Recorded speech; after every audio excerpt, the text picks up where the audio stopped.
budget cycle is all determined by state, it's state statute on what we can do, but our town charter on how we roll it out and what we can do. And there's not a lot of opportunity for us to have thank you. There's not a lot of opportunity for us, this is for WHCI, so you're not gonna hear my amplification, but there's not a lot of opportunity for us to have an exchange with the public about budgets. We do receive emails, we receive comments, I do meet with people, but we have public hearings that we just receive the comments and we can't really answer questions. So we really wanted to have put in some interactive times, and with all of our schedules and all that, we scheduled 3. We had one a couple of weeks ago at the Bishop's Corner Senior Center, and we're doing actually 2 today. The Board of Ed votes on their budget tomorrow, so it's a very tight time frame for us, and we vote, the town council votes on our budget on April 22nd at our meeting, again, all by charter. So we just wanted to open up and try to have an interactive, we're going to do a short presentation. Our town manager and our superintendent will do a short presentation on how the budget works and what goes into it, and then we'll open it up for questions and input from you guys, and probably, we'll 10 o'clock, 10:30, depending on how things go, we'll wind up. So thank you so much again for being here, for caring. It's a very, very special community, and it's because of residents like you that are engaged that we are outstanding in the state and nationally. So thank you. Thank you, Sherry. You guys want to sit? And what may I make sure we introduce? Okay, sure. So I'll start. We'll just do introductions, and then we'll sit down and go through our presentation. I'm Paul Vicinas, Superintendent of Schools. I'm going to pass it to my left and then to my right. Rick Ledwith, Town Manager. Good morning, everyone. Thanks for being here. Good morning, Lorna Thomas Farquharson, Chair of the Board of Education. Ethan Goldman, I'm on the Board of Education. Ben Winograd, Deputy Mayor. Okay. Ready? So sit. Are you guys going to stand, or are you going to sit? No, I can stand, actually. You guys can sit. Can you see me behind the... All right, I'm going to come out in front. And I want to echo the mayor's welcome and a thanks for your engagement in this process. Let's see here. I'm going to try to give stay condensed. I have a short presentation, a couple of slides, and then my colleague, Mr. Ledwith, will do the same, just to give you an overview of the big parts of the budget and really to talk through budget drivers with you. So, as you may know, 81% of the Board of Education budget really is comprised of salary and benefits. At the end of the day, I would say it's probably true for both the town and for the Board of Education. We're a people business. We don't make things. We don't have a dramatic overhead, and really our money goes into people. So when we add to the budget, we're typically adding people, and if we take away from the budget, we're typically taking away people. This year, in terms of the drivers themselves, in terms of what's the driver on the budget, we're contending with a 5.2% increase in salaries based on a market-settled contract negotiation, but the real hit comes from a 9.9% increase in our health insurance premiums. It's in light of those increases that we've really had to look and try to tighten positions wherever we can. So I have recommended to the Board of Education the equivalent of 8.2 fewer positions from this current year's funding, with some tightening and some reductions in enrollment, while preserving at the same time all of the programming and all of the educational services that the residents would expect. This positions us 40 positions fewer from 2 previous years ago when we had the benefit of the ESSER funding. And in terms of what that return on investment means for the community, West Hartford was again voted the #1 place to live, multiple years running, based in large part on the A+ rating of our schools. And we're also boasting several, as you can read up on the slide, Music Educator of the Year, Outstanding Arts Administrator of the Year. Every year, someone from within our teaching ranks or administration is being recognized on a state or national scale, and we're very proud of that. The real significant budget driver that you've likely heard me talk about has to do with out-of-district tuition and associated transportation. And this pertains specifically to students in our special education program who require services that we're unable to provide directly to the school. And I say that with absolutely no slight on that investment. That is a critical investment for us as a district. I say that really, in recognition of the flat state funding that exists. What I can tell you is it's the most significant increase that exists within our budget, the tuition line. It's an increase of 39.6% from the current funding. That's roughly $3.7 million. Transportation transportation overall, just the entire transportation budget, adds about $1.3 million based on their increases for the coming year, but that's a 12.2 increase. It's also based on some increased number of routes necessary. In the face of these increases, we're adjusting to an anticipated $100 million statewide shortfall in the excess cost reimbursement. Our state legislators, and specifically the West Hartford delegation, recently worked with the governor to partially fund the current shortfall that exists for this year. And they came up with $40 million for us this year, and there's a promise of an additional $40 million in the 26-27 school year. The difficulty is that there's a gap for next year. And currently, we're not hearing of any plans to fulfill that gap. So in light of this, we're exploring a number of things. We're exploring regional busing routes for out-of-district placements in order to lower our transportation costs. We're exploring a piloting of a new program and an alternative to one facet of out-of-district placement. In addition, we have a wealth, because folks are talking about, hey, why don't you have some programs? Like, we have a wealth of programs. Our Early Learning Center, our intensive academic, intensive behavioral programs, our school engagement program, and our Strive program. And one thing that we did was I asked my director of finance to kind of run the total cost of that and then take a stab at what that would be if those students were outplaced, as those services, are not something that's universal. It's something that we can provide as a larger district. And it comes at a cost savings of roughly $35 million if we had to outplace all of those students. So we're looking at what additional programs we might be able to offer, to offset some of this, but that's really the big piece. Finally, programming needs. There are some programming needs, mainly within special education, where I'm adding 4.5 positions in the coming year. That 4.5 addition is amid a net decrease of 8.2 overall. All right, so I add those 4.5, and it's like a little more than 12 other cuts to bring us to a net 8.2. The intent there is to preserve all of our existing programming while finding savings through more efficient staffing and scheduling. We do expect to trim some part-time staffing with cuts as far away from the classroom as possible, preserving programming in those departments, namely intervention, counseling, a small cut within gifted and talented, and a cut to an instructional coach.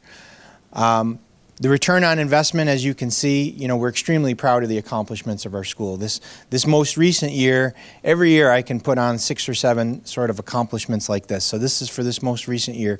6 named schools of distinction. Our Blue Ribbon School, actually that's a couple years ago. Our high school is in the top 3% of all schools nationally. That's a year-over-year accomplishment, and it builds on the foundation of our pre-K-12 programming. We have a realized savings of $2.7 million based on early college experience in tuition savings for parents. And hey, our hockey team was our most recent sport to take state recognition title, but we have programs that are recognized regionally and nationally for their excellence. I know that that's something that brings people to the district, and that's something that I'm trying to do my best to preserve. So the summary of the overall budget before I turn it over to Mr. Ledwith. We start from kind of where we are this year at a roughly almost $201 million budget for the current year. And we typically will try to say, okay, I'm going to roll that forward with next year's prices, presuming that we preserve everything that we're doing that the town has come to expect. That's a roll forward increase of just over $16 million. We look at the recommended changes that I've kind of given a very broad stroke description to here, but much more detail in the meetings that we've had with our Board of Education for a reduction of just more than $1.5 million to a recommended overall increase to the budget of $14.4 million. It's a 7.2% increase. It is an above average increase. Since the time that I first presented to the board, we have had a lot more towns come in with where they are, and while we are still above average, we're in some company, and we're in better company than when we first started. But there are a number of districts that are kind of being hit equivalently by this state shortfall in the excess cost funding, which is really the driver to my budget. What I will say about it is we are over the course of my time in the district, when I was personally as a child in elementary school, West Hartford had the second highest per pupil expenditure in the state. Now that I'm in my 31st year in the district, or actually over my 31 years in the district, we've gone from 48th position to 100th in per pupil expenditures. And over the last 10 years, we've been in the lowest third of districts statewide in terms of per pupil. So my intent with that is to demonstrate what we do for the quality that we get is quite a return on investment. So with that, I'll turn it over to Mr. Ledwith. Thank you, Paul. Good morning, everyone. And just to take a moment to echo the mayor's opening comments, we appreciate this opportunity to engage with our community in a different way than we normally do. And as the mayor had pointed out, we have this public hearing process that we go through every year. Folks can come out and they can essentially opine on our budget. But it's not a back and forth. It's not the opportunity to do what we're doing this morning, and that's have a conversation about what we're dealing with this year. And it's a significant challenge, as highlighted by Paul right there. But we want to take this opportunity to have this back and forth. Even beyond this morning, we have another session this evening at the Noah Webster House. We have a couple public hearings coming up on the town side over the next couple of weeks as well. But if you want to sit down and get into more detail about this budget, it's big. It's, if anyone's looked at the budget overall, it's 480 pages. But happy to talk about the nuances that are within the budget and how they all kind of fit together to end up where we are. And what we do, our challenges this year were very similar to the board side. It's a salary and benefits. Our salaries are up $3.5 million, benefits up $3.6 million, and that's driving our 5.7% increase on the town side. But we do feel, between the services that we provide on the town side, our exceptional school district, there's a value that we provide in our community. And as highlighted by the mayor and our superintendent, Nish just recognized West Hartford as being the best town to live in for the 8th straight year. And it's easy, and I talk to my staff about this as well. It's like year after year, we're like the best town to live in, and you almost start to take that for granted. And it's not anything we ever take for granted. Everything we do, every day, 7 days a week, 365 days a year, we're working to make our community better, both on the school side, on the town side. And that's our goal. We never want to take that for granted. We want to be the best. We want to build on what we're doing and continue to move West Hartford forward. And a lot of that is built into our budget this year. We are going to, obviously, this is a budget that was presented by me and then by our superintendent. Our town council and our Board of Education are working very hard with us right now to find opportunities to minimize that tax impact. So the number that you've seen is not the number that we're going to end up. We're going to continue to work with our community and try to balance as best we can what we're providing for our community and where that ultimate tax increase comes in, and we understand the challenge there. Just for a moment, back to the benefits actually, and Paul highlighted this. We are with the state partnership plan. So we're one of, I'd say, 60 communities around the state who, we did it a few years ago. We did it 7 years ago. We moved from our own healthcare plan onto the state plan, hoping to take advantage of economies of scale by having a much larger pool of employees to draw from, and it has paid off. So the first year that we moved to the state partnership plan 7 years ago, we saved $2 million for our taxpayers. And since then, the following year, we had a 1% increase. The year after that, we had a decrease in our health care costs. So over 7 years, we've averaged 4.2% as an increase in health care. And that's below health care inflation. This year was 9.9%. It was driven primarily by inpatient hospital costs as well as prescription drug costs. Not a number that we're happy with. We don't, unfortunately, the mayor's had a number of conversations with the state comptroller. That number is not going to change. So it's a higher number this year than it has been in the past, but we're hopeful that we'll see that number come down. Long term, if we continue to see challenges, then we'll do what we always do, and we'll take a closer look at that plan that we're in, and constantly look for potential savings where possible as we move forward. So other drivers, operating expenses. So our operating expenses as a town are $31 million. And this year we've kept that number flat, which was not easy. So last year we increased that number by $1.8 million. So to keep that number flat in an inflationary time period that we're all living in right now it's difficult. Everything we're doing, whether it's our household expenses, shopping, et cetera, same thing with us when we're purchasing salt, sand, plows, police cars, fire trucks, you name it. Everything's costing a little bit more. We've kept that number flat. We're working with each of our departments and our directors, and we're managing our budget as if it was our budget at home. And if we need something, if we need to purchase more salt for our roads, then we're going to do something different within another portion of that public works budget. So we're very, very lean in that operating expense area. So capital financing, again, that's a number that's fairly flat as well from year to year. But we will not, we need to maintain our infrastructure, and we're committed to always enhancing on that, building on that, and continuing, as I said earlier, making West Hartford great. We have accomplished a lot over the past year. We will continue working to make our roads safer.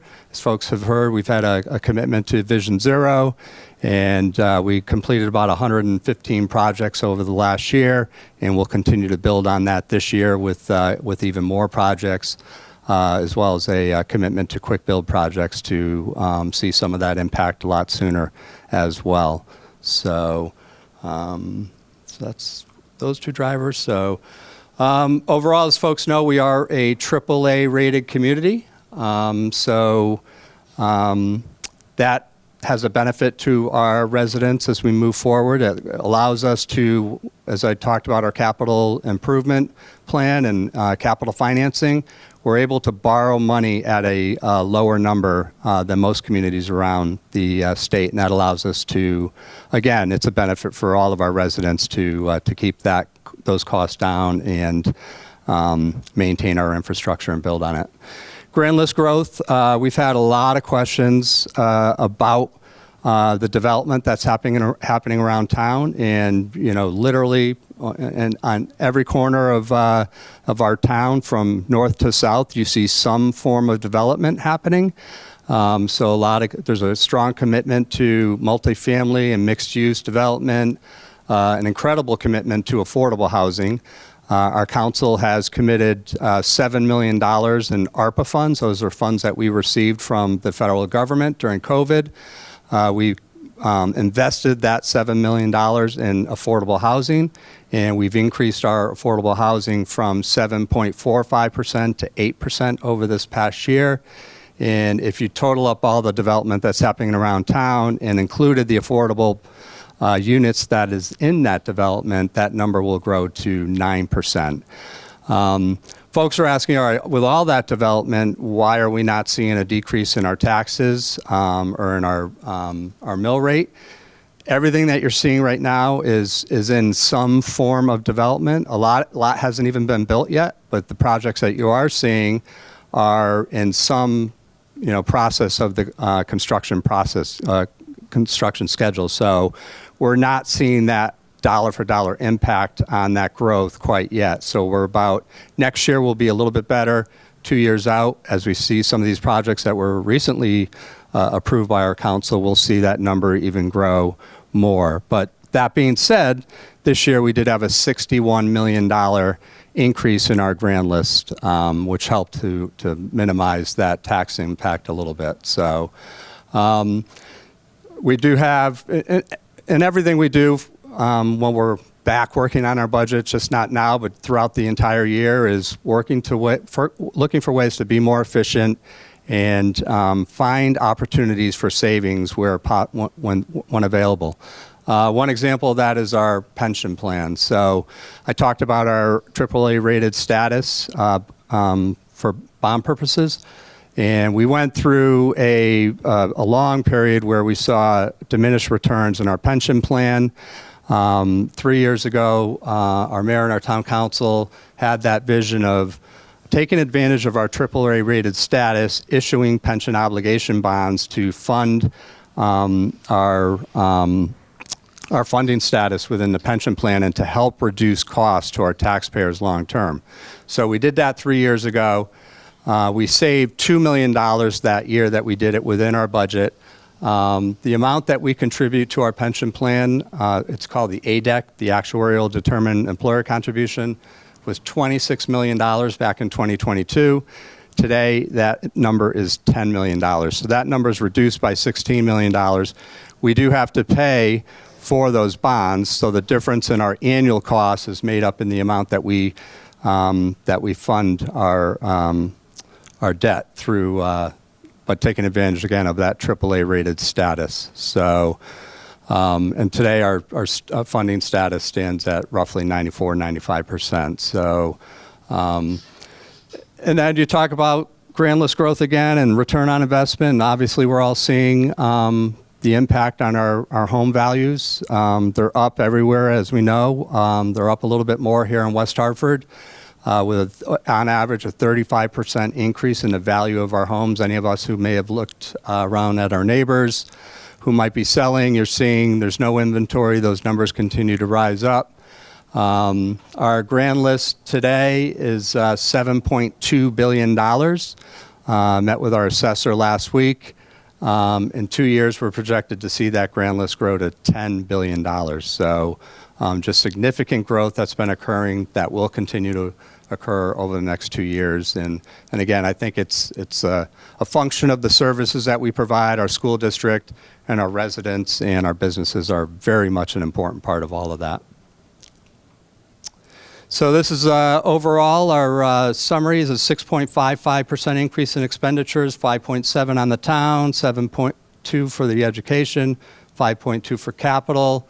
Right now it's an increase of 2.86 mills, which brings our mill rate up to 45.21 or 6.75% increase. Our motor vehicle mill rate of 32.46 does not change. That's a state mandated rate.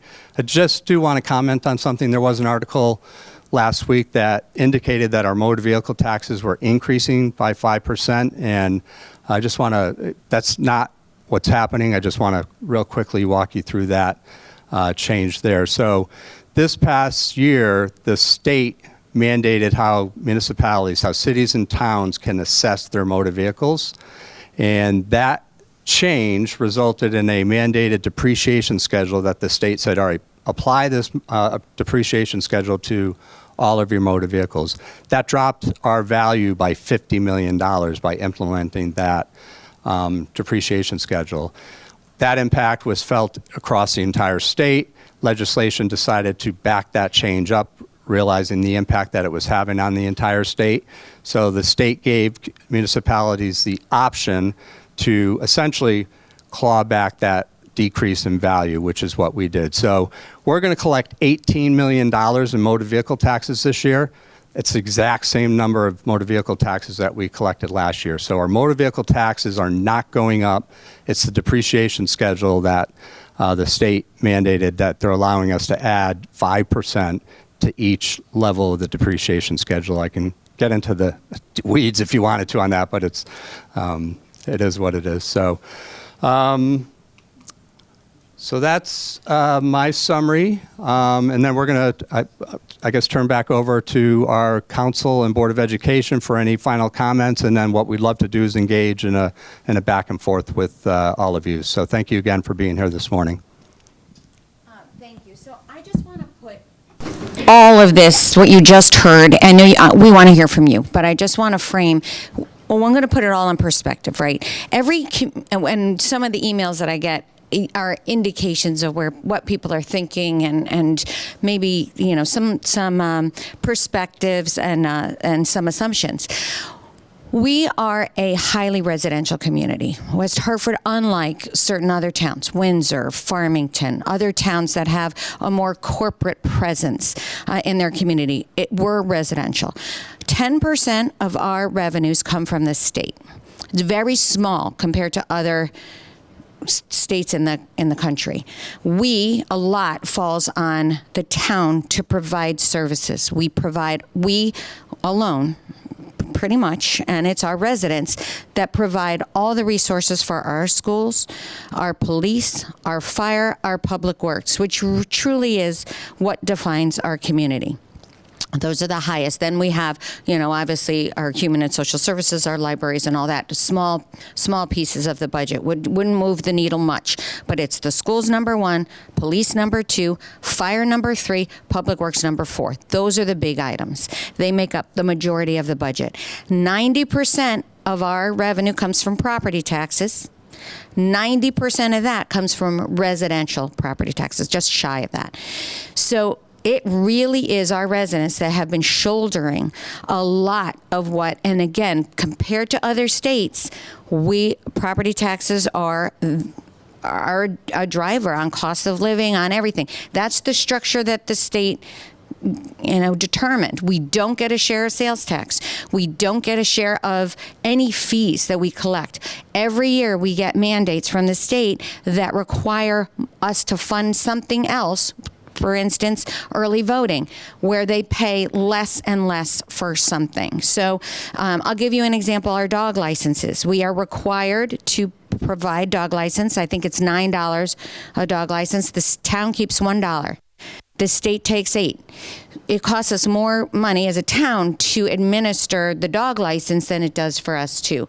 So when we talk about cuts and we talk about the structure and reducing our property taxes, we are going to be reducing teachers, police, fire is a little bit more complicated, public works. We will not see the same response times. We will not see the same results in education because of these outside drivers. And it is extremely frustrating from as an elected official, as we look at what we can control and where we can make cuts. The town side is as lean as can be. As lean as can be. There is no other town in the state of Connecticut with a town our size that does not have an assistant town manager. We have a town manager that actually his salary is not where it should be, and does not have an assistant. Nobody works harder. Nobody. And I just want to tell you that there's not fat. These are decisions that need to be made on what we are going to invest in our kids, what we're going to invest in our quality of life, how safe our community is going to be. And believe me, our police are busy every single day doing things that are preventative and responding. So we also, municipalities are facing an employee shortage. There's not a lot of communities that want to go into municipal government. It used to be that those benefits were very rich. They would get rich pension plans, defined benefit pension plans, and some other things. We are competing. That's not the case anymore. A lot of people want to work remotely. A lot of people, almost all of our police have advanced degrees, undergraduate degrees and advanced degrees as well. We get cream of the crop, but we have to be competitive on our salaries to get them. And we are competing, and the same thing with education. We're competing with all of that. And so I know some of the faces here, and I know that you understand and support, and you probably are here to say we need to invest in our kids and we need to invest in our communities. But I do want you to tell you that, the school population, we have 9,000 students. What's the percentage of households that have kids in school? Offhand, do you remember? Is it 30%? I thought it was about 30, and about 70% don't. But yeah, so 70% of our community doesn't have kids in the schools that are feeling. And so we get those emails that say, I'm on a fixed income. I can't afford to keep raising that fixed cost, 6-7%. This is an outlier. Our past increases have been more in the 3.5% range, sort of in line with inflation. This year, we have this special education that the state is flat or actually reducing, and excess cost. And we have insurance costs that are exceedingly high for this particular year. That's pushing our rate so high. But anyway, that's just a little soapbox, and I don't know if anyone. Good morning once again, and so glad all of you are here. Thank you so very much for the presentation and summarizing all that has been shared. Just want to echo what has been shared, but also want to encourage for you all to share your thoughts. We are here to hear your thoughts and your concerns and your suggestions. Cannot echo and advocate enough. And first of all, I want to thank my board colleague Ethan for being here as well. Cannot echo enough the importance of what we're talking about. We're talking about numbers, but more importantly, these numbers relate to people, relate to little people that are going to grow up. As the mayor just made reference to, we know that of the total town budget, the majority of it does reflect input from the Board of Education. However, we represent a minority of the town. So that's an inverse relationship right there. And that's why we're so glad to have this opportunity to engage, because it's important for all persons to be aware of what goes into the budget, because all hands are on deck in this regard. We know that for the past several years, we have been preparing for this moment in time. We knew that, yes, come 2020, when we had an influx of funds, we knew those were borrowed funds, essentially. It was not indefinite funds, it was time-limited funds. And here we are at this time right now of really trying to recognize how we continue allocating funds moving forward, not just thinking about the here and the now, but our time down the road. We are very appreciative of our state delegation, who recognizes our concerns and has been advocating on our behalf on the state level. Reference has already been made of the challenges of reimbursement funding that we would like more of. But nonetheless, we're working with what we have. We're here to hear your thoughts, your questions, your suggestions, and thank you again for sharing your time.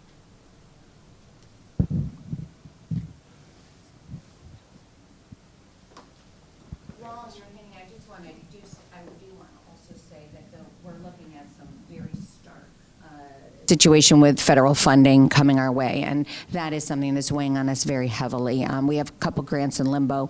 We don't know if we'll get them or not, but I'm just as a little footnote. Hi, thanks for talking to us. I'm Jason Wang. I live on 4 Mile Road.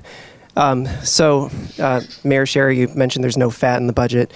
I was poking around the budget. One thing that seems like a kind of a financial albatross is parking.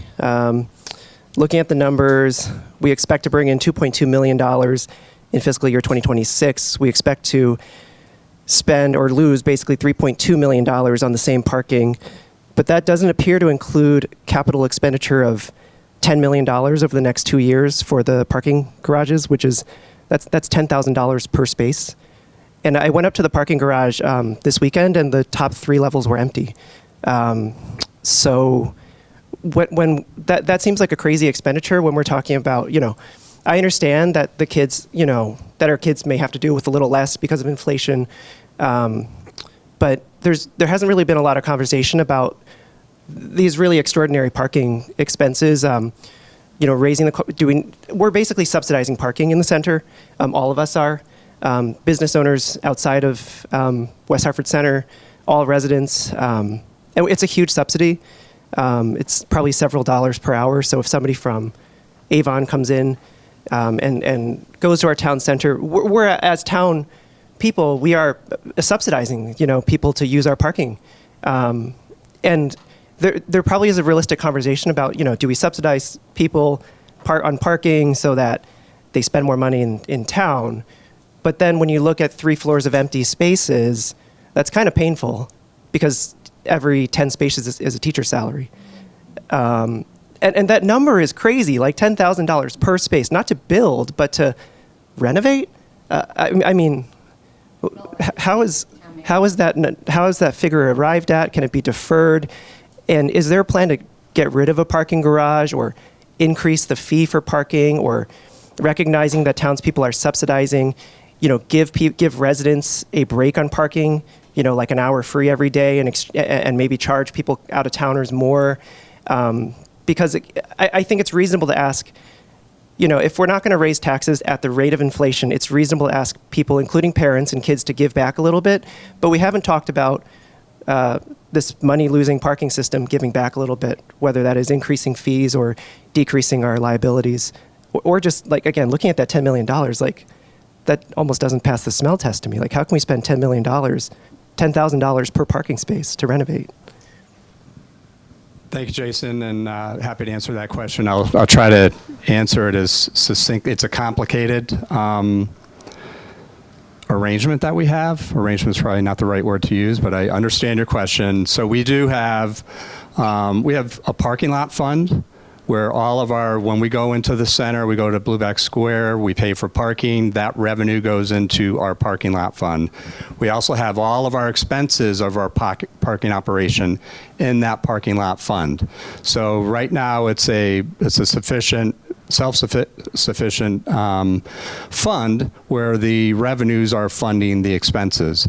There's another piece of this that's outside of the parking lot fund. And so back in 2005, when Blueback Square was developed, our council back then had the vision to look at the possibility of building parking garages to support the development and then establish a special services district. We call it an SSD.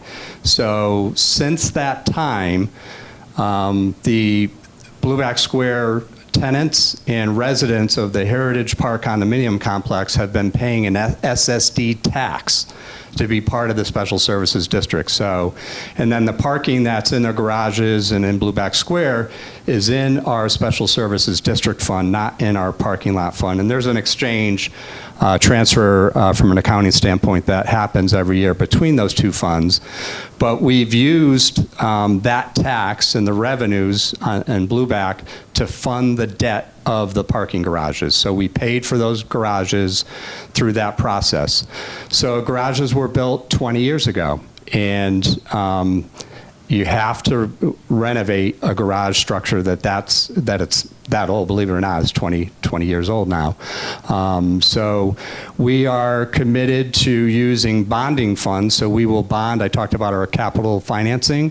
So we will bond the cost to renovate both of those structures, and we will fund that through our CIP. So we're bonding at a lower interest rate number. We're not taking the cost of those renovations, putting it into our parking lot fund, where we would in fact have a deficit, a large deficit, and then we'd have to tax our residents separately for that. So like any of our assets, our Faxon library, our schools, our fire stations, police station, anytime we have to do any kind of significant renovation on any of our assets, we will bond the cost of that construction or renovation through our CIP, borrow the money at a lower interest rate, and then pay for that over 15 years. So, and just real super final point here. So when that special services district ends at the end of this year, because we paid off our debt and we're no longer collecting that tax from from Blueback and the Heritage as well, the revenue within the Special Services District will flow over directly into the parking lot fund now. So we have one more year in this structure. Next year, that revenue flows over to our parking lot fund, and our positive balance will continue to increase over in the future. Not to say that the point of looking at potentially raising our rates isn't something we should consider, absolutely. Looking at, there's not much that we're not considering or looking at almost every single year. And you bring up great points about our garages, and we're looking at a couple things there as well. But again, that's just what we do normally throughout the year, to do what we can to find ways to minimize the impact that any of these operations have on our taxpayers. So does that help answer your question, Jason? Well, yeah, thank you. So I guess you're saying that it's self-sustaining. Just even putting out the capital expenditures aside, though, it doesn't look like it's self-sustaining. It looks like it loses $1 million a year. And then the capital expenditures, that's not free money. I mean, we're still paying for that. It's just we're paying with it over time with interest. So Correct. Yeah. I mean, is the system self-sustaining, or is it kind of like insolvent and we're losing money on it? I guess I didn't hear it. Is self-sustaining. Once we have $4 million. We collect $4 million in parking revenue a year. You're only seeing a part of that because we have two separate funds where that revenue is going into. The Special Service District Fund, which is probably a couple pages later, ends after this year, and all of the revenue in the SSD now flows over into the parking lot fund. Okay. And so if it is self-sustaining, I mean, do we really need to spend $10,000 per space? Again, that's pretty extraordinary just to renovate. We do. Yeah. So we hired a consultant to come in and take a look. It wasn't us, looking around the garages deciding, all right, what do we need to do? We hired an expert and engineers to look at our structures. And if you look at any kind of parking lot garage of our size or even larger around the country, any expert out there would tell you, yeah, at 20 years, you could argue we should have been doing something sooner and spreading that out over time. But we're at the point now where we absolutely have to make those renovation changes to our garages. The escalators that folks see that are in the garages now, if you've ever taken one, those are $5 million. And they have a useful life of 20 years. So it's a lot of money. I understand that, but it's, there are some things that we absolutely have to do. Yep. I do, again, want to just put it a little bit in perspective. Blueback Square is our third largest taxpayer in the town, and those parking garages support the businesses in Blueback Square. That was the Blueback Square agreement that, 20 years ago was designed, actually more than that, designed in a way that parking lot structure, obviously you don't want a parking lot structure like that is way more efficient and way more sustainable than parking lots and whatever. But we are going to be we couldn't look at selling those garages or refinancing them in some other financial structure until the SSD, the loans were paid off. And now they will be. And we are going to be looking at every single kind of financing arrangement that could be done. Those improvements need to be done whether we sell the garages or we don't sell them. It doesn't matter. So those improvements need to be made. Just like school improvements, if there's, a fewer students, you still have to provide the same, structure. So the fees for sure we're going to be looking at, and I would expect pretty assuredly that we will be changing our parking fee structure. Thank you. Jackie Yacobazi. I'm a mother of a first grader at Brayburn. Let me first say thank you all for what you do as civil servants. It is not an easy job, and these decisions can't happen in a vacuum, so I appreciate the walkthrough of the budget, and that if we're looking at a whole puzzle, we have to look at all the pieces, not just one. But to be selfish, I'd really like to understand what the other options are. Clearly what is being brought forth is what this group feels is the best option, so fair. But I'd like to understand what the other options were in terms of classroom size.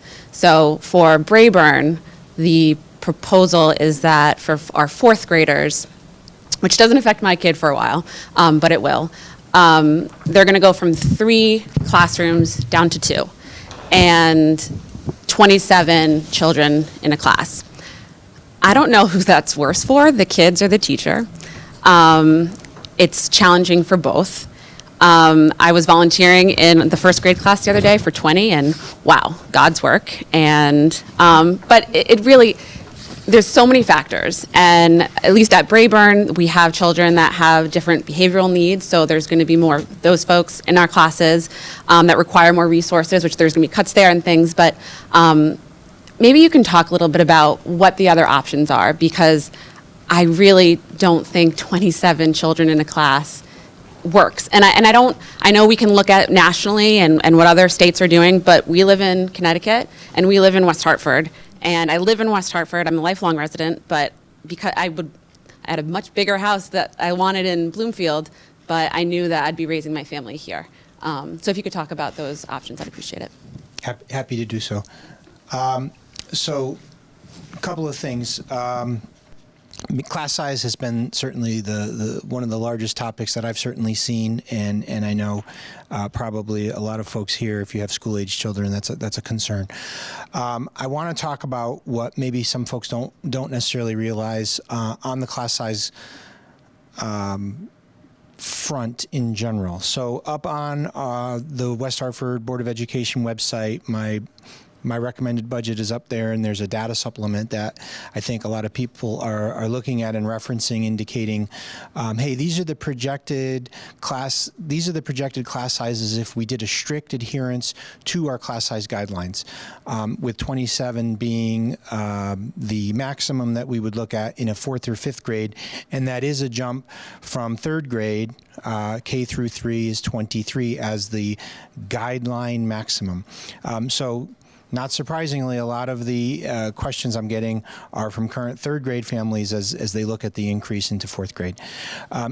To answer your question, Jackie, Brayburn specifically, it shows on that page, as it does for a couple of other schools and grade levels. Hey, right now, or at the time that this was printed, which was when we first did the budget proposal, or a week or so before, there was an anticipated enrollment in 4th grade at Brayburn of 54 kids. So the paper shows 2 sections of 27. However, way at the bottom, it shows there are 3 sections still left to give relative to the number of sections, because this is just a moment in time. So if that held true, some folks have written in and asked me, because they've seen my comment to that and said, hey, Paul, if you were to distribute those 3 available sections today, where do you think they'd go? And there's a number of factors that play into that, not the least of which, like you say, at a school like Brayburn, for instance, I have an intensive behavioral program. So what's the density of students that we're serving with those needs in those particular grade levels? What's the frequency of time that they might be expected to be in those classrooms? What does it look like, say, in some of my other schools where maybe I have a higher EL population? A lot of those things. But if you told me where do I think I'd throw the 3 sections, I'd throw them at the places that had the 27. We had our second board workshop last week, and I asked my I asked my Director of Finance and Planning to rerun numbers so I could have the most up-to-date numbers for that meeting. So that would the rerun of those numbers had two factors that were variables. Number one, move in or move out, so any changes in enrollment in general, and then number two, the recent magnet lotteries that we ran for Charter Oak and Smith. So assuming that all folks who had applied to the magnet lottery that were selected for the magnet lottery will then attend, because they're just in the process of being notified. Hey, you applied, you won a seat in the first round. Please confirm that you'd like to attend. So assuming that, those numbers were rerun. So in many cases, some of those numbers came down. In Brayburn's case, in the grade level you mentioned, the enrollment actually went up by 1. And that meant now from 54 to 55, we would break that 4th grade automatically into 3 smaller sections of, I think it's, 18, 18, and 19 or something like that. Which is like, again, had I applied that one section there, that's what you'd be seeing anyway. Under these rerun numbers, hey, again, another moment in time, there's going to be some folks that are happy because they're now just at that breaking point, or they saw relief from the magnet. There are going to be some folks who are going to be less excited because now it would appear, for instance, I could just pick a school over here in 2nd grade that's now at 23 and 23, and they were previously at 3 sections of 16, 16, and 15. In this new run, I have 4 sections that I'd be able to give, and I would look at where I would give those 4 sections. We do this every single year. This is not like a new thing. Every single year, we're faced with the same question. We have a specific number that we will budget for. We will go into, we make as many decisions as early as possible obviously for staffing needs, but then inevitably it's coming down, and we're watching almost on a daily basis in the month of August, folks who are moving in, moving out, what's the status of their registration process. We'll have folks who sign up but don't get through the registration process, which translates to, hey, they were thinking of moving here and they started, but they never finalized. We call them and say, are you really moving here? Stuff like that. And so by the time you all get your letters that say your teacher is going to be Mr. or Mrs. Jones, that's our lock it in date. Once we send you the letter, that's our contract with you. We're not going to disrupt that following that. So we wait until mid-August. Where we have situations where the move-ins and things settle in such a way that we need to exceed the number of sections that we've budgeted for, we do that. We're doing that this year. We're 3 sections over what we put in for 9 months ahead of time. Because 9 months ahead of time, we're giving it our best guess.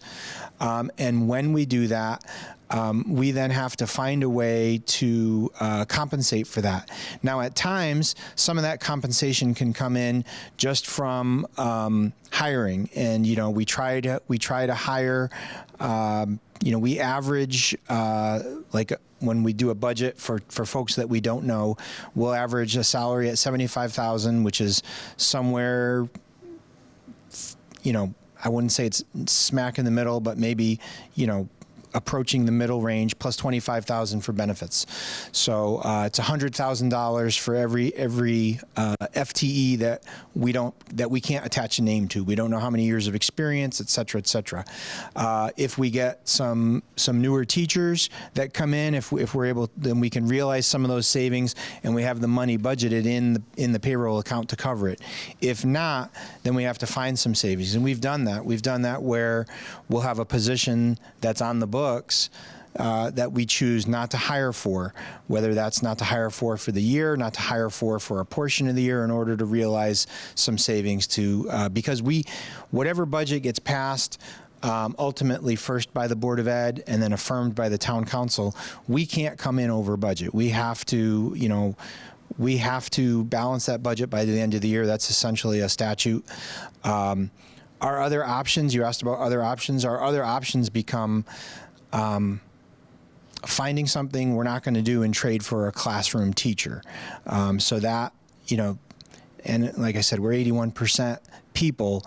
It's not about, less paper and paper clips. It's about, I'm going to hire this person to fill a hole over here and not over somewhere else. So those become the trade-offs. But I want to at least be more optimistic about what some of these class sizes look like. There's a larger question that folks have come to the board table to talk to the board about relooking at class size guidelines. I don't think any of us are opposed to that. I just don't think that this is, personally, I won't speak for my board, I don't think this is the budget cycle where I can try to propose a reduction in class size guidelines given what the town is facing. But it's something I think, we've heard, we understand. So I hope that addresses some of your question. I'm going to go there, then there. Well. Thank you. Hi, I'm Alicia Landau. This is my husband, Zach Landau. We moved to West Hartford this September. We're at Whiting Lane Elementary. We adopted our daughter from foster care when she was 4 years old in Albany, New York, and when he finished his medical residency, looked all over the Northeast to find the place where she would have the best academic opportunities and where she would be around other students who look like her and feel like connected. And we totally love this community. We love Whiting Lane. We're super happy to be here. But I'm really scared about class sizes. I understand that I'm echoing what everyone's saying here. Obviously, in a perfect world, we're looking at the budget and we're saying, how can we reduce class sizes because the numbers are super outdated. I'm an occupational therapist. I've worked in schools. The needs of students are way higher than they ever were before in terms of students who are coming in, learning English for the first time, kids who, because of COVID didn't have enough early childhood learning opportunities, behaviors, like just behavior management is incredibly challenging. So obviously, number one, at some point, we need to revisit class sizes. And then I guess the other part comes down to equity. And so we have schools that are Title I and schools that are not. And we have schools where there's Winter's class, our daughter's class, a student just started last week. So we're now at 23 students, right? So first of all, students come in the middle of the year and you're not going to say, no, you can't go to school. So it's like you're saying that you're putting all this money into it. The roof needs to be replaced, but you don't have the budget to support it for the upcoming year. And so we're already at capacity. How are you going to bring a teacher in mid-school year, or if someone moves in and, whatever the time is? I feel like it doesn't make sense to have everything hinging on one student coming or not coming. It just isn't fair to the families who are there and the teachers who are there. And, I don't know for sure, but it seems like per pupil expenditure is probably the same across schools, is my guess. But there has to be a way to allocate to schools that have students with higher needs, and that's what I would like to talk about. I'll give her the mic next, and you can go. So our per pupil expenditure that we publish, just to make sure I'm very clear and honest with that. First, that gets published at the end of a fiscal year when all of your expenditures are finalized. You take whatever that final dollar value was, and you divide by the total number of students serviced, and that's your average per pupil expenditure. When we're doing budgeting for schools, it is very true that we start by saying, hey, here's the total budget that we have in terms of what a school budget's going to be. We divide that up by the by the total number of students serviced, and we allocate that equitably across the schools. Then, in the case of a title school, there are additional Title I funds, federal dollars, that the title schools are then able to get. So the title schools, it's not an equal. They actually will get more. Likewise, there's a Title III grant, and anywhere that there are English language learners, Title III supports English language learners. So that funding goes to provide relief and support across the district, typically by way of we'll fund a number of our English language tutors out of that, but the short story is, yes, the title schools will have some additional money, and that's typically invested. In some cases, we're funding some teachers out of that fund. In some cases, if there's a specific title program in the title school. In many cases, we're funding additional tutors or interventionists out of that fund. And the good news is, amid, Mayor Cantor brought up, we're in a really scary financial time federally. I'm cautiously optimistic to say that what we've heard from the federal government thus far that are what are called formula grants, which is IDEA, which supports students with disabilities. Our Title I and our Title III are all presumably safe in the federal government seeking, funding. And I'm pleased that the recent continuing resolution, those funds were named safe. There are federal grants that we make benefit of. Title II, specific to professional learning. That grant was not named in the continuing resolution. I don't know what that's going to mean. So this is some of what we're looking for. Again, I'll reiterate, I definitely, it's something that we do look at in terms of, I think we have seen, as you've mentioned, an increase in the number of students we service for language proficiency. We haven't changed class size specifically, but we have increased our number of ESOL teachers proportionate to the increase in students serviced. Likewise, with special education, we've seen an uptick. We're pretty much at the state average for number of students with special education needs, and that is the area of growth in terms of our teaching positions this year. So it hasn't hit the class size yet, but we do invest for those differences. I want to at least offer that. I didn't know you have a question. Just wanted to respond to the questions so far and additional ones that may be regarding class size, and for you to know that we as board members have received, have heard, and are aware of the concerns and do not shy away from them. As Superintendent Vicina shared, the numbers are variable, so it is constantly changing, and so do not want to give the false sense that what has been shared thus far is a fixed number. We know that it is variable, but also do want to recognize that there are many pieces that play a role in the functionality of a classroom. We certainly know that, yes, the makeup of our children varies, and so that plays a role in the climate of the classroom.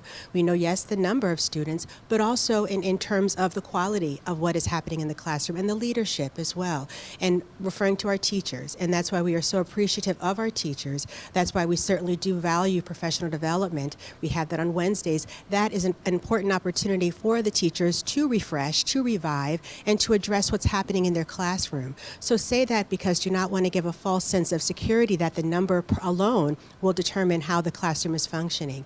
It is all of those pieces collectively that make up how the students are doing in the classroom. And as we know, family engagement is so very important as well. And so clearly what you all are sharing and the emails we have been receiving echoes that. And we so appreciate your commitment and your involvement because we cannot do this alone. The teachers cannot do it alone. Collectively, we have to work together. So again, your concerns are heard. We certainly hear them. It never is determined, or rather never is preferred, to have the highest number of students per classroom. So I think that is something we can say without hesitation. It's not that we strive to have the highest number. However, with what we do have and what we are trying to work with, we try to make it as manageable as possible, but certainly recognizing your concerns, certainly recognizing what we're striving to continue to maintain high quality education for all of our students, which is certainly what they deserve. So again, there still may be questions or comments about that, but want for you to know the questions and comments that have been raised thus far, we certainly do hear you. Thank you. Hi, I'm Lauren. I am a parent of 2 students at Webster Hill Elementary, and I know and I appreciate the feedback on the questions so far. Our situation is a little bit unique to the others as well. Like I just want to, so while I am here to advocate for class size, and I'm very aware of how complicated this process is. So I worked in Boston Public Schools for 20 years, looking at school budgets a lot, get it. I know how complicated. Looking at the data really was a result of our families coming to me. So I had over 100 families sign a petition in the last 24 hours because I had an outcry of families coming to me as the PTO president, concerns. We are currently have a principal for 1 year right now, so we're like in a transition period. Dr. Lantner has done a phenomenal job. She's a phenomenal educator. But knowing that we're getting a new principal, we are the 3rd neediest school in the district. We are Title I. We received the 3rd largest allocation Title I. We have 3 times the percentage of English language learners and families living below the federal poverty line. As some, we have a significant amount of needs, and our numbers projected are the highest across all 11 schools. And so that's a major concern. And I hear that things change and the numbers aren't set. The reality, though, is when we have hires in August, that's very different than a hire in the spring. And we know that quality is a big difference in that.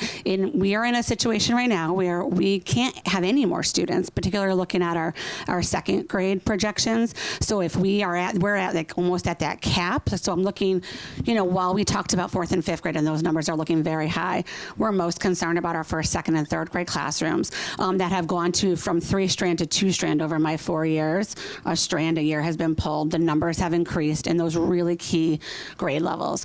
And so right now we're at a place where we're already projecting capacity. So then what often would happen is that we're going to get students in the spring and summer, and then we might need a paraprofessional that's hired in the summer that's to support across classrooms, as we've done in the past at Webster Hill. We did last year as numbers changed.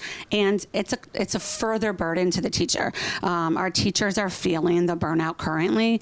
Our families are coming and talking, particularly our families who have students with special needs in our second grade have been the most vocal to me personally, just knowing my role as a PTO, about their concerns about their children and their class sizes. So while I know that a bit was addressed, I just wanted to, I had this whole spiel that was connected to what a lot of you guys said so eloquently, but I just wanted to kind of highlight the differences and what we're advocating for specifically at Webster Hill. No, I appreciate that. And second grade is one of those right at a cuspy point at Webster Hill. They exist. There are those hires that get down to the August timeframe, but as many of them as possible during the typical hiring season, we do obviously try to do that. It's not like all 4 are happening in August. That's usually like the last one to go. Is it going to be here or somewhere else, kind of a thing. And the one thing I'll say, and I think it lands on reaffirms what Lorna said, is both for the Whiting Lane and the Webster Hill, Blue Ribbon School at Whiting Lane, Webster Hill, over the last 5 years, just the dramatic increase in student achievement to the point where they're now leading in the district, and it's a testimony to the teachers. And so I do appreciate the concern and the fear of burnout, but it's one of the things I got a lot. Folks talk about all of the different variables that come in class size is definitely one of them. I just want to underscore, the thing that makes West Hartford special is the quality of teachers that we attract. They are, I would put them up against anyone in the state. They are just incredible, and they do a phenomenal job. And so I say that not that they might shoulder any of the financial burdens, just that they are just exceptional at what they do, and it's in that confidence that we're trying to preserve the programming that you have. So, this gentleman, and then I'll go to you, and then over here. Good morning. Thank you for all being here. My name is Ken Pouch. I've been a resident in West Hartford for over 40 years now, and I agree it has been an exceptional town for me and my family over those years. Looking at the budget at a higher level, I think if my notes are correct, I recorded that 90% of the town revenue comes from property tax. Is that correct? And 10% of that total property tax revenue comes from commercial property tax. Is that correct? Correct. That's an extremely low number, which you referred to. In the 40 years we've lived here, I think it would be fair to say that West Hartford is moving more from what I would call a town to a city. The particular development of now residential properties, i.e. apartment complexes, both in West Hartford Center and outside of West Hartford Center, I think underscores that. My question is, how do you see the commercial property, the apartment complex development, contributing to and lessening the reliance on personal property tax, residential property tax, and boosting it up more to a level of higher, I'll call commercial property tax we see in other towns like, for instance, Newington, which has a high commercial property tax base. Great, thank you for that question, and I can talk briefly, and certainly the mayor can add to my comments as well. As I mentioned in my comments, we have a lot of development that's happening townwide. Right here in Elmwood, right as where we sit this morning, we have our council developed a transit-oriented development district a couple of years ago, one of the first in the state, to encourage more dense housing opportunities and business opportunities in an area that's walkable to public transportation. So we have our Connecticut Fast Track here. It would be our hope one day to have a train station there as well, so folks can get to and from West Hartford to Boston and New York easily without having to drive a car. The old Puritan site that's a site that's been approved for development. The developer's working through financing right now, but that's an $80-90 million development. As you move down New Park Avenue, there's another TOD development that was approved, and that's more like $40 million development. And as we move into the center, we have about $100 million development on Troutbrook, the former Children's Science Museum.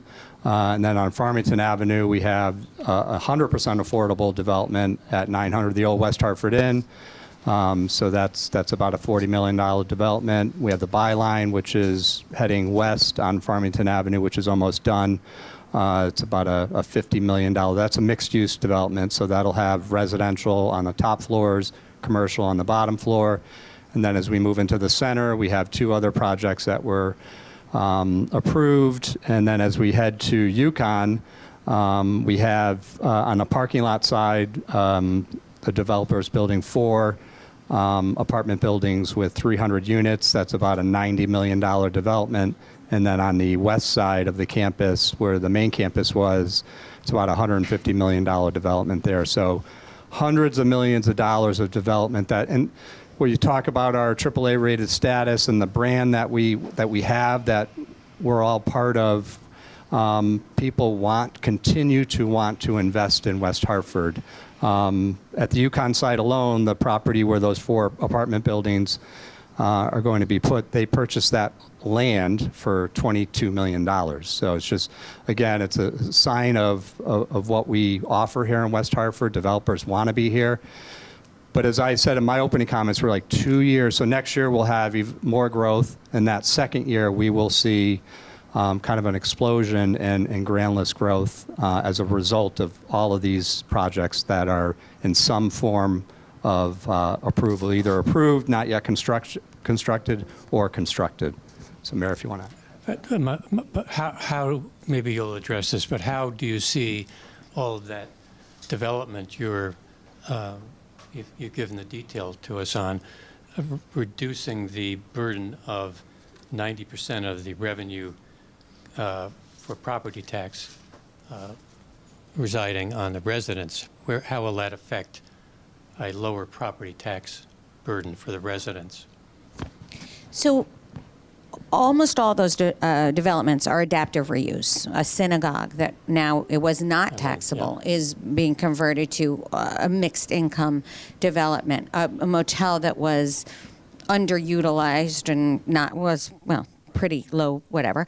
And that was the Science Museum, the Children's Museum that moved and was so they're all adaptive reuse. The campus, obviously, that moved. We don't have a lot of land for, and all of them are residential. There's some mixed use commercial on the first floor, Yukon being probably the largest, but they're still residential. Even though they're a multi-family residential, they're still residential. We do have some industry and commercial. We obviously have the mall that we split with West Farms. I don't know if you know the history, but it was West Hartford and Farmington. West Hartford was the town that actually was going to have the whole mall, and the council at that time didn't want the whole mall in town, so they split it between they put it on the development line, so it's West Farms as a result of that.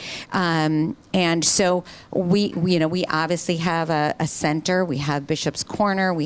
There's commercial centers.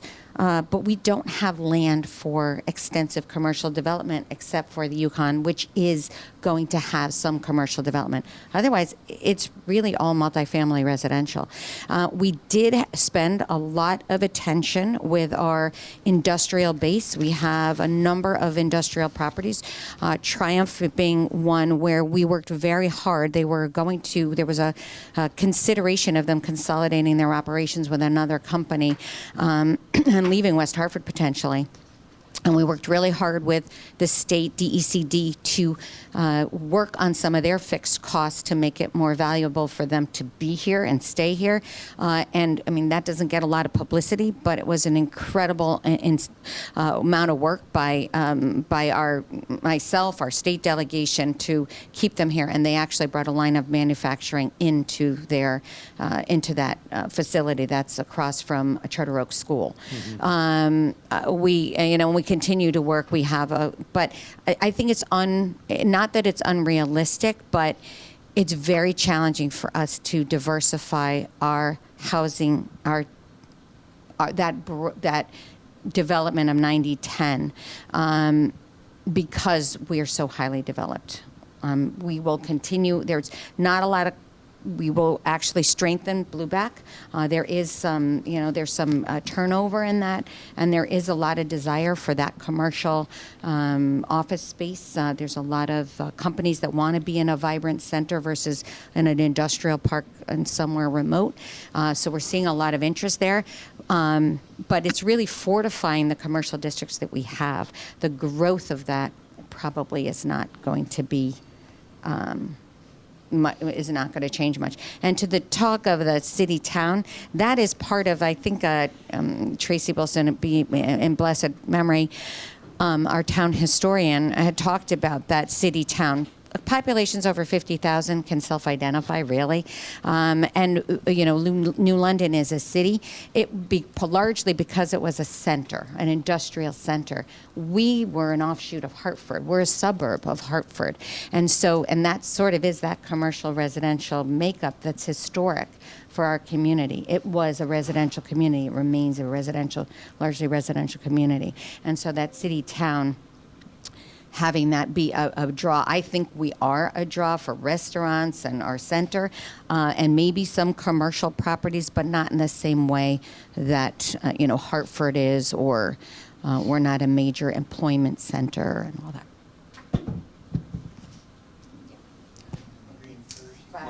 Right behind you. No. Yeah, but just to generally talk about taxes, right? Here's the thing, right? Connecticut's known for its high property taxes. We come under attack for that. And West Hartford is a poster boy for high taxes. Look at this, 45.21. Seriously? Seriously? That's a lot. And the increase you're asking is a lot. And like I say, I know you feel that you're right up against it, you can't cut anything. But let me just bring up a couple of things that have popped up, and I brought them up before, which is the overtime, massive overtime, that the police, the fire, the public works, and it comes up in the paper. I don't even put it in the paper. Somebody puts it in the Current every year and even breaks it down. One guy makes $125,000 in overtime 2 years in a row. So it comes into the millions of dollars. Number one, that's overtime. But another thing comes with the school system. I don't know that much about the school system, but I've been told that they have proportionately a lot of administrators, secretaries, and specialists, maybe, compared to other towns. I'm not saying that's not right. I'm not saying in a perfect world we could do everything, right? But in this non-perfect world, we're going to have to make tougher decisions. And as far as getting back to the overtime again, if you remember, this was last year, so maybe you don't, because the chief of police was there. And he turned to me and goes, in reference to this guy, pointed to me, he goes, our policemen work hard, and they should work all the overtime they want to. And they do. because they work a ton. I went to one basketball game. There were 3 police officers, you know. I go to other towns. Sometimes they don't even send a police officer. And not only that, they have 3 police officers. They have their you know, security guards, too. Now, that's a small issue. I understand that. But if it's multiplied many times over, it adds up. It just, many things. Like I said, I don't want to spend my life going through the town and finding out every issue where we could save money. But even so, we have to make even tougher issues, and of course, in the school system and things like that. It seems like our sacred cow, as you can tell by these people, the people who have come here today. They're very concerned about the school system, and they should be. You know, these class sizes kind of. I'm saying, really, with the money we spend, 27 kids in a class. But regardless, the taxes. Let's just talk about taxes. They're super high, and again, you can win all the awards you want, but we are known for high taxes. When you can go to anybody, oh, West Hartford's a nice town, but and people have moved out of this town because I don't want to move. I love this town, and like she said, it's a great town for many reasons. But yeah, the taxes, that's an issue, and like I said, this increase, if it stands or even come close to standing, is just going to help put ruin things. And let's talk about, here is one more thing about some from WeHa. She writes, she goes, well, all the services we get. When I first moved to this town, people used to drive up your driveway, get your garbage cans, right? We used to have like leaf collection. We used to have, anytime you wanted to put anything out, they take it. All that stuff, all gone. What do we have now for services, real services? Basic services, we have garbage collection. Oh, okay. Garbage collection. Every town has that, by the way. I don't know what services we're really getting, you know. It's our school system, really, obviously, that seems to be, and that's a good thing. But again, no matter what, we have to make even tougher decisions and going forward here. Thank you, and that's why we're here, and that's why we're doing this. And as I think everyone has said, it's not where we're standing right now. We are working hard to minimize the impact as we move forward, and we know we have work to do. So appreciate your comments as well as everybody else's. In terms of overtime, part of, we talk about being a successful community and our brand and a great place to live, and that anyone who's doing anything, like even when you're looking at issues from around the world, they want to be here in West Hartford to talk about those issues, and we have to keep everybody safe. So when we have something that's happening, when we have Celebrate, when we have all the things that we do from March until November, there's literally an event that takes place every single weekend. Nobody does what we do from that perspective anywhere around us. But our job, we have a moral obligation to keep everyone safe, and that, we will have to hire extra police officers in those situations. I gotta say, I'm sorry, the 3 police officers at a basketball game that's hardly attended. Like I said, we had an issue one time at a Hall-Connor game where a little fight broke out. So if at Hall-Connor, maybe they would send 3 cops. But normally, plus they have the security guards. Yeah. I'm just saying, that's just a little example I'm throwing out there. And I could look at that one a little closer, but both of our high schools have school resource officers. So we have a police officer who is assigned to Conard and Hall. 2 of those 3 were probably them. But in terms of overtime, I think everyone's been reading the paper over the last couple of weeks about state police overtime and factoring that into our pensions. All of our pensions, we've eliminated overtime from the calculation completely. So for police and fire, public works, that overtime has been eliminated completely. Almost 75% of our firefighters today are covered under that new pension plan, and about half of our police officers today are covered under that new pension plan. So you're right, overtime is a necessary, some may view it not necessary, but it's an expense that we work hard to manage. But at the very least here, we've made some decisions in the past where it's not impacting us, with our other liabilities like our pension plan. Listen, your comments I understand. In terms of the administrative positions, I would want you to know that from current operating budget, the budget that's going forward recommended reduces the administration by 1.6 positions, and for teaching positions away from the classroom, it's a total cut of 2.25 from the general fund. That's 1.25 positions cut and 1 position shifted from the general fund into a federal grant. So I'm attempting to be responsive to that. In my thing, every sort of every area had a little bit of a hit. We looked at everything. It wasn't like we went for the easy button necessarily. So I do recognize, saying all of that it's still big. There are still large class sizes in some areas, and I recognize that's still a concern. And one other point I just want to make, and not to defend it, but to my point of us always looking at ways to find ways to do things differently, more efficiently, and try to save money, which we'll continue to do.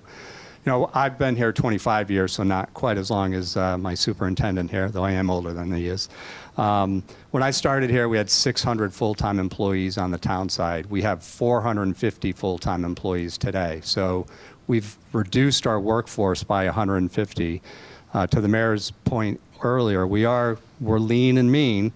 We made some decisions then to get us to where we are then and kind of moving forward, and we'll continue to work to find ways to continue to be efficient and be leaner and meaner as much as possible. Other questions? I don't know if this works, but. It's okay, Zach. Hi, I'm Zach. I'm a newer West Hartford resident, and I think I moved to a different West Hartford than maybe the last generation who sees this as a very residential community. We searched all of New England for a walkable place, and I don't see us as a Hartford suburb.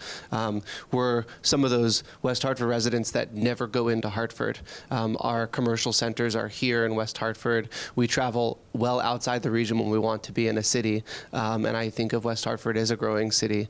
I'm curious what the town envisions when you talk about commercial growth. I see a lot of places for growth. I see Park Road, and I see this area here, which I think is like, strip is like New Britain, and I see areas down in Elmwood where I could see so much flourishing commercial growth there. Walkability, density. Right now, it seems like there's a lot of blight and a lot of low population density in a lot of areas that look kind of rough that could really become the next really nice place to go walk and shop and live and exist in West Hartford. I'm curious what's happening with that in the budget now, and how that might change our budget in the next few years. Great question, and that factors into some of the development that we were talking about earlier that we're seeing. Everybody, when we're in West Hartford, and part of what drew me and my family to West Hartford was that center. We drove through the center, back in the 90s, and we're like, this is where we want to live, this community, and that's thankfully why we made that decision to move here. Our mayor and our town council have had the vision of creating those walkable central areas in different parts of our town as well. So it's not just the town, the center and Blueback. So I talked about our TOD, which is literally as we walk out the front door here on New Britain Avenue, we'll walk down New Britain Avenue to New Park Avenue. Major development happening right here on this corridor, and then as you head north on New Park Avenue, creating that walkable community in the TOD area. One that the state's pushing hard for TOD type communities statewide. I think we're leading the state in that kind of vision and potential development right here. The old Puritan site that I referred to will have its mixed use. So on the top floors, it'll have multifamily units. On the first floor, it'll have commercial. And then as you head down New Park Avenue, it'll have the same thing at the Jadon on the left-hand side of New Park. And then as you go north, and you talk about the Yukon campus having that area for that community where you can walk to the grocery store, you can walk and grab a cup of coffee, you can walk to a restaurant, all connected to the Trout Brook Trail, which takes us from Yukon south all the way to New Park Avenue, right over here, and then we're going to eventually connect that trail to Hartford and Newington. So creating that kind of bikeable, walkable, pedestrian-friendly community from north to south. Our council is very adamant in working with the developer on the Yukon campus and continuing Trout Brook Trail through the campus. So right now, Trout Brook Trail ends on Asylum. We'll continue the trail north through the campus, and eventually we'd like to get it just another less than a mile to Bloomfield, hopefully, and make that connection to Bloomfield as well. No, I appreciate you, or I don't see us as a suburb of Hartford either, but that's the way it was designed. The subdivision of Hartford became West Hartford and was, annexed and blah, blah, blah. And I think we are a draw, and we know we're a draw, but we aren't, we don't have big high office buildings that attract a lot of people to work.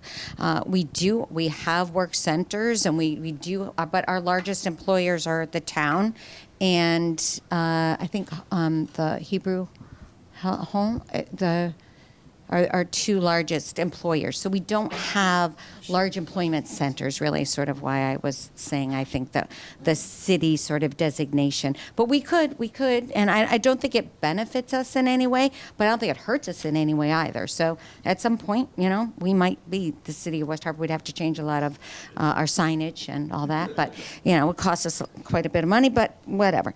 As far as development, I do think there's a lot of potential, but I don't think it changes the makeup of the designation of commercial residential. It might. Well, Puritan, commercial on the first floor, residential above, that was a fully commercial property. Now it would be mixed use. So there would be a little more residential designation. But as far as potential reuse of a lot, I agree with you. I think there's certain areas in town that have a lot more potential. One park being one of those, where we had a convent, right? That was aging convent that we just added 300 apartments to in the last few years, a little before you moved in, on the Prospect, right on the West Hartford line. And that was a wonderful boost in the arm to a lot of those businesses all along that corridor. And I do think the biggest potential growth is our TOD area. A train station is on the state plan.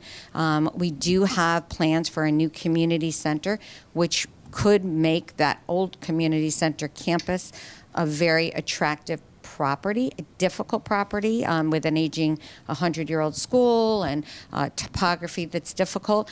But with a train station there, there's really is potential. But it's again, lots more potential for reuse, I think, and more density and more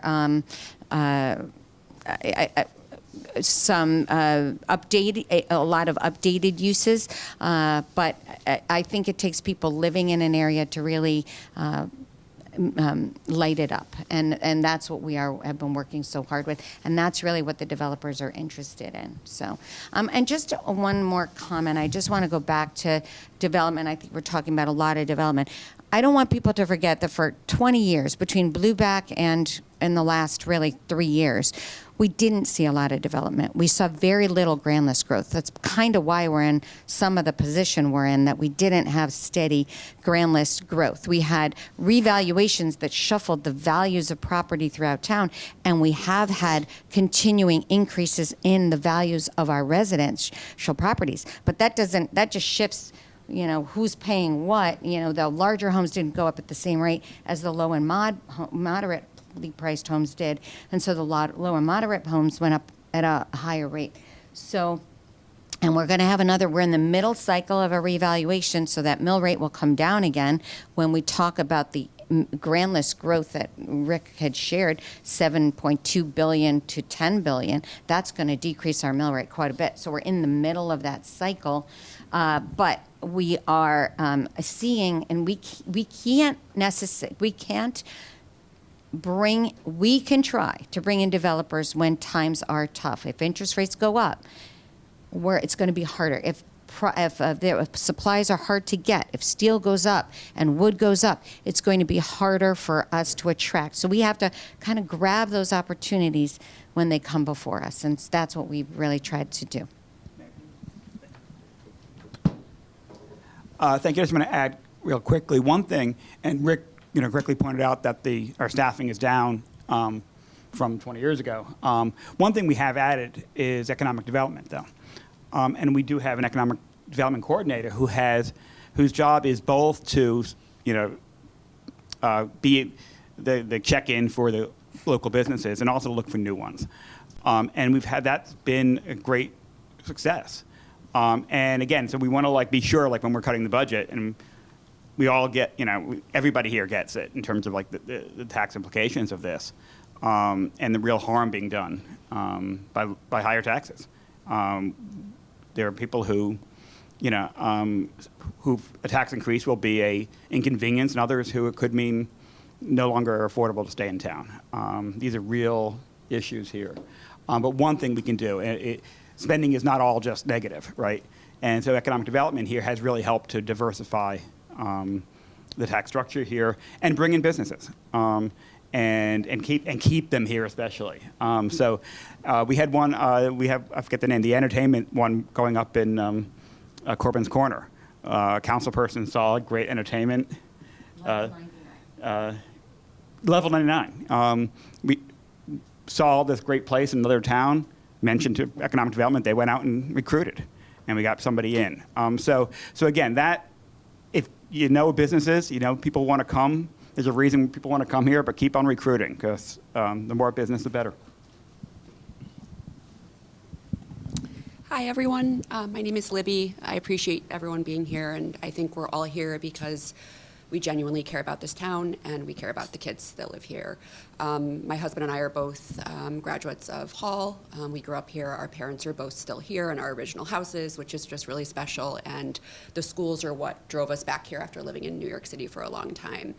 My husband and I actually both spoke at the board meeting on March 18th about class sizes. I was so amazed that I could recruit him to do that, because I feel like that usually falls on the shoulder of women, right, and moms. So anyhow, and Aaron spoke a lot about how, and he mentioned you, Sherry, about how the town is thriving, and there really is so much good happening. I come today still deeply concerned about our class sizes and our kids. I feel like we are investing financially very much so into this town, and as a result, our schools should reflect that. And I know we have a wonderful school system, and we never would have returned here if we didn't. So after we spoke at the budget meeting about class sizes, I've talked to a lot of different people, and I'm also on the Aiken PTO board, and I volunteer weekly in my daughter's classroom, and I really like to have a pulse on what's happening in the schools. I'm worried about our teachers and the sustainability of classes this big, and I'm worried about our kids.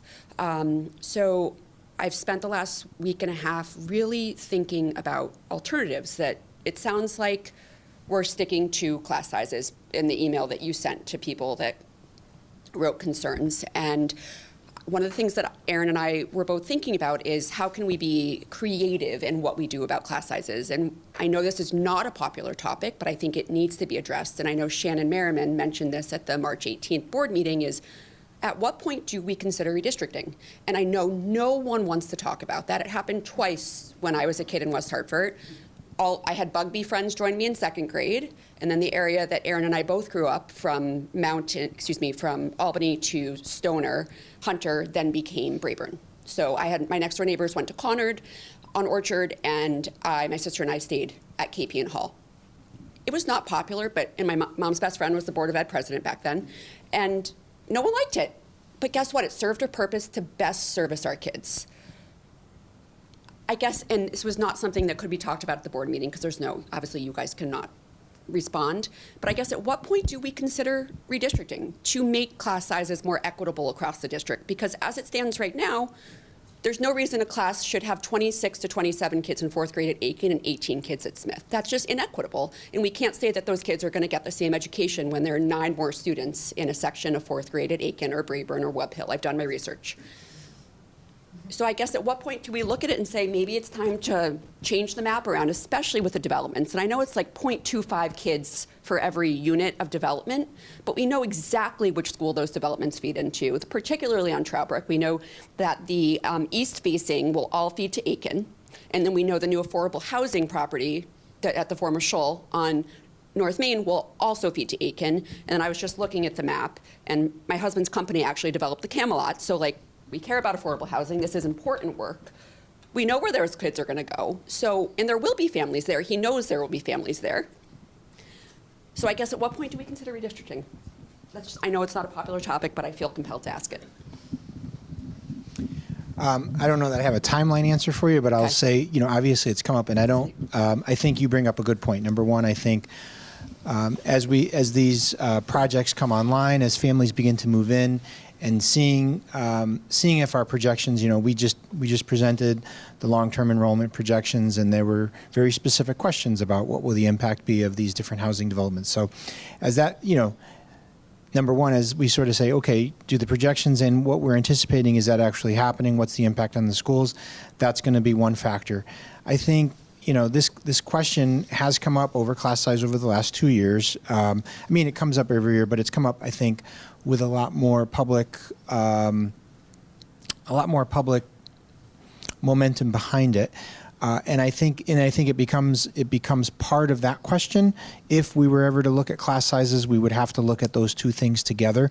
But then again, I also don't think that it's it's not necessarily obviously a wholesale issue. We have had, and it goes back now, it's probably pre-COVID. I don't remember, we did spot redistricting, where you looked at some neighborhoods adjacent to another neighborhood community in order to try to level things out. So it's not a conversation that I would agree that in general it's not generally a positive a popular conversation, but it's not. Yeah, right. But it's not one I necessarily think. I think that we would shy from. It would be something that I think would, if we get into a larger conversation about what do the class sizes look like, especially as we see the impact of these things. I think there's a conversation that can be had. So.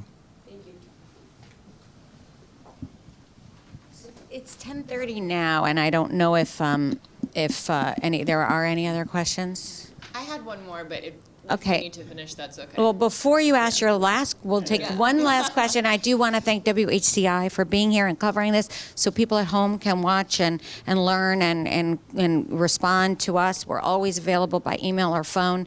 And also to the library for Open Faxon Library, Laura, I'm sure, who was here. She's the library director, and Pramod, who is the library director for here. It do incredible work, and we're really, really grateful to have them. But is there a mic floating around I have back one. there? Thank Okay, you. great.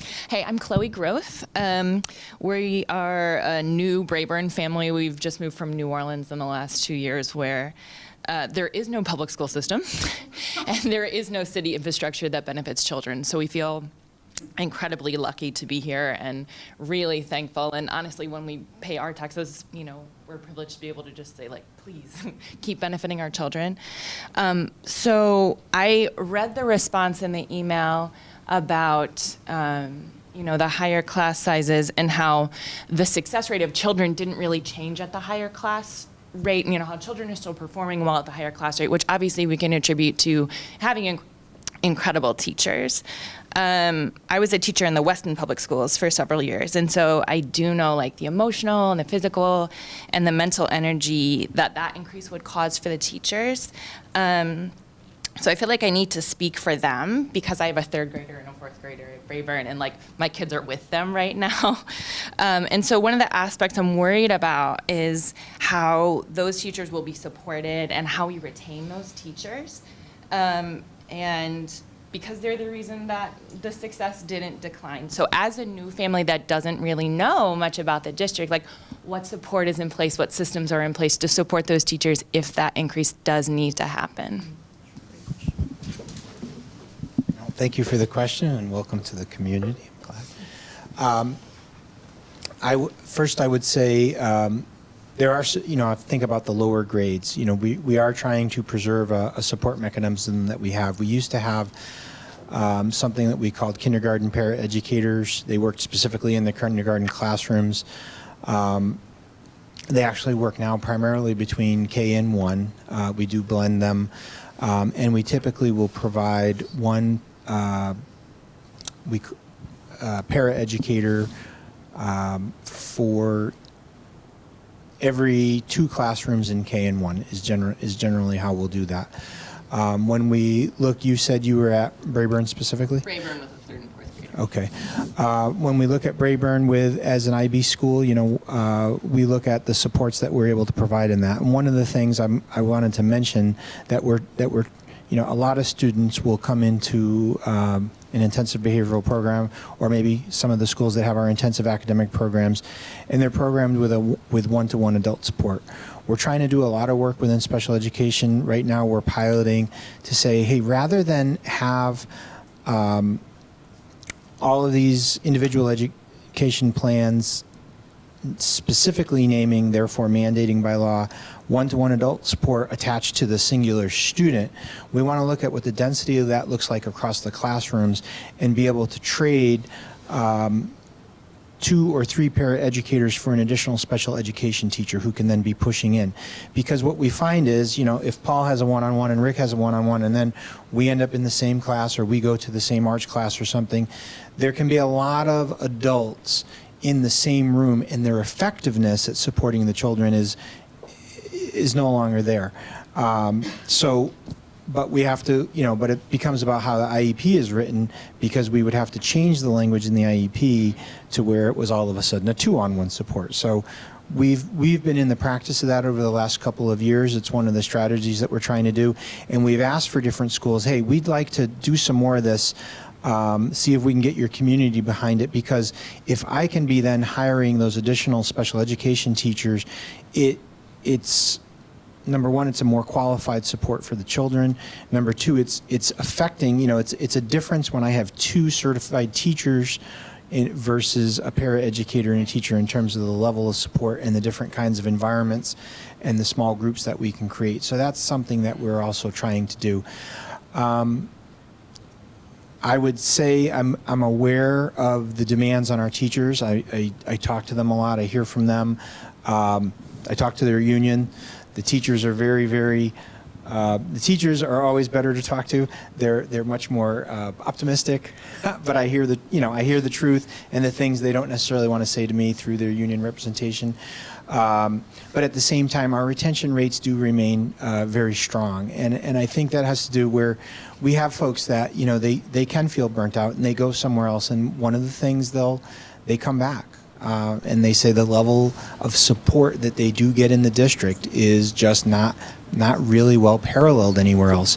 I think a lot of that has to do with our Wednesday structure, which I want to thank all of the folks here for that Wednesday structure. In other districts, when you have a major initiative or you're trying to do something, you're getting 2, maybe 3 PD days in the year, and that's it. And we've got, the ongoing touch points that if I had to say what's the one thing that has made the school system the success story it is in West Hartford, it's the Wednesday structure. So I'll point to those things. They're not, there's one that's new, the rest are kind of what's in place and what we've been able to do. Thank you. Okay, and I just, tonight's, I think Rick mentioned No Webster House. I think it's the No Webster Library, correct? Yeah. It's okay. I just want to clarify. I'm like, I could have it wrong. No Webster Library, 6 o'clock. We'll be doing sort of a similar, very similar. If you want to come back, please feel free. If not, send your friends, whatever. I want to thank my colleagues who work tirelessly. Really, I mean, we are an amazing town because of our residents and push, but we have remarkable elected leaders that work really hard, and wonderful town leaders that work at the highest professional level, and we're really grateful. Thank you all, again, all for being here. Have a wonderful Monday. Thank you.